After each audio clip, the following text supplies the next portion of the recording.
Hello all, welcome back. Today I want to talk about overstimulation and what that can look like and what are some things that you can do about it. And depending on who you are, what you might consider to be overstimulating or what might be too stimulating for you could be different than someone else. The main idea is that whatever it is that will put you in that place, these are things that you might experience, other people might observe, and generally the same things I'm going to talk about, what you can do about it, should help pretty much anyone. But I would recommend that you experiment for yourself. Overstimulation will happen when your body is getting more input from whatever the sources are, whether it's sound, thinking, pressure, temperature, a certain smell, a certain taste. It can even be things that you look at. So for example, maybe you've done this where you're driving at night and a car is coming towards you and either the headlights are too high compared to your car or they have their brights on and you can't see. It's too much. It's too much light. It's overstimulating to your eyes and it's dangerous. So an option you have is that you can look to the side to the white line so that you are able to continue to stay on the road and safely be on the road, but you're not hurting your eyes or overstimulating your eyes. So how can we know if we're overstimulated? Some of these things I mentioned can indicate other issues besides overstimulation. But if you've had some things going on in your life, whether it's family, work, or school, where you've really been grinding it out, you've been working really hard for a long period of time, or you've been going full blast for a short period of time. If you're experiencing these things, it's probably time to take a break. So if you're noticing that you're becoming more irritable, or you're becoming impatient and you're really expressing that, then you may be overstimulated. And this is something that can go on actually for a long period of time. Somebody might tell you, boy, you're really not yourself. You're just not as patient anymore. Things get you upset easier and faster. So that would be a time to be looking at what kind of breaks are you taking. Another thing could be that you actually start working harder. This could be, for some people, that this is a stress response, that they are overstimulated. They work harder to try to manage it, which doesn't make a lot of sense.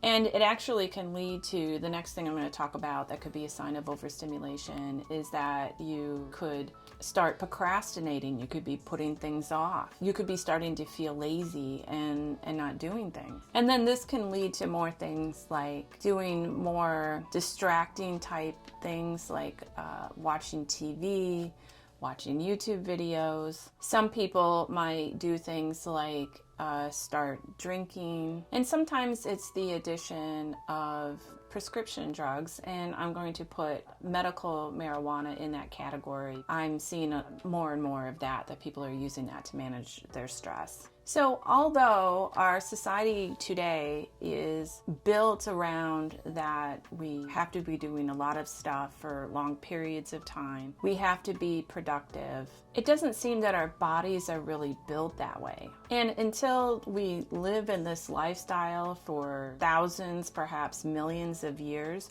our body is going to be the way that it is. We have to have breaks, and there is absolutely nothing wrong with that. We biologically need breaks. We are biologically built to sleep 1/3 of our lives. So even getting enough rest, so 8 hours a night, can help quite a bit. I know one of my responses to being overstimulated, particularly for a long period of time, is I get really tired.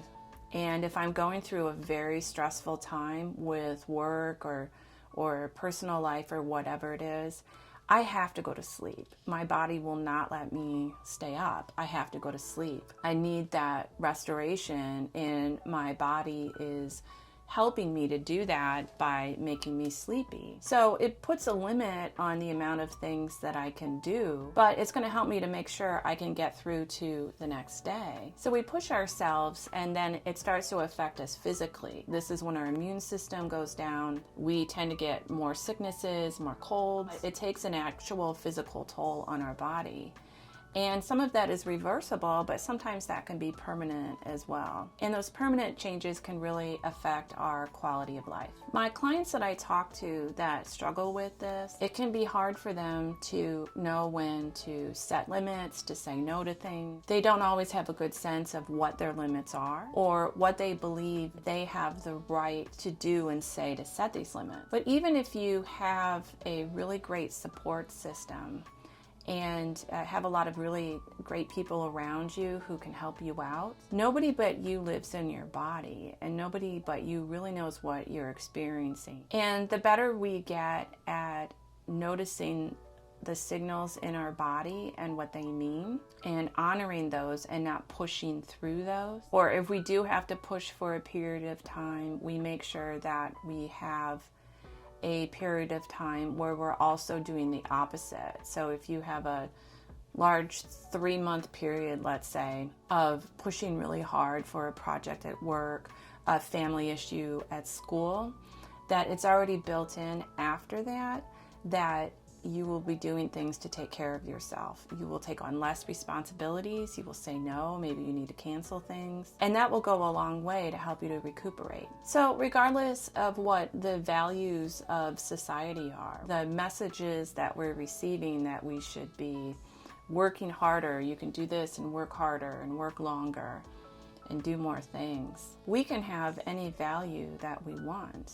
And in fact, the more personal and individual our values are to our needs and what our limits are, our own, the better off we're going to be. The healthier we're going to be, the more when we're working hard, we're going to be able to give it our all. So please consider the ways that for yourself you can tell that you're getting overstimulated. And if you are, even if it's as simple as, someone has something on TV that is bothering you, it's upsetting you, it's not making you feel good, that you step out of the room and go do something else. Or you ask them to change the channel. Be sure to take your vacation days and your PTO. I'm smiling because I know that can be really hard for some people.